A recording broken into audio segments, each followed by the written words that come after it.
In this episode of our tutorial series, you can expect to learn how to navigate in the 3D render window.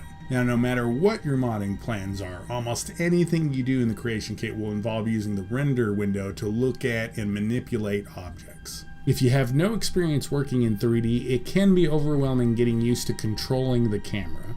Now, we want to have something to look at in the render window, so we need to load up an existing cell. In the cell view window, go ahead and locate and double click on Anissa's Cabin 01, and then when this warning comes up, we're going to click on Yes to All. This loads the cell and causes it to appear in our render window. Now, when it loads up, it's going to initially be centered on this yellow marker here.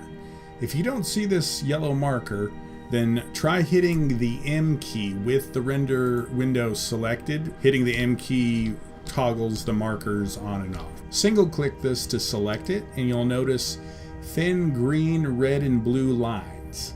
This is the bounding box, and all that matters for right now is that it lets us know what's selected. Slowly scroll your mouse wheel back and forth, and you'll notice that this zooms the camera. If you try to do something in the render window, like move the camera, press the M button to toggle the markers on or off, or use other key shortcuts or perform any other tasks, but nothing happens, then you want to make sure that the render window is active. So you need to click into the window to make sure that it's active.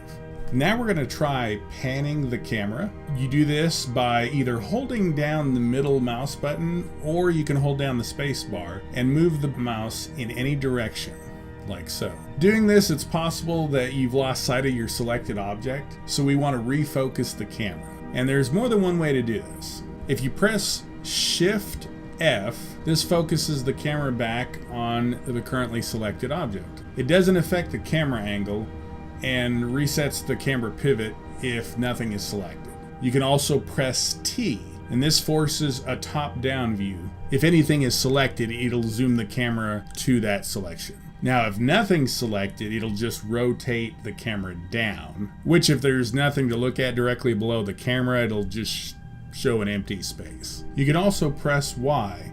Y cycles through a few preset camera angles, but otherwise works exactly like T.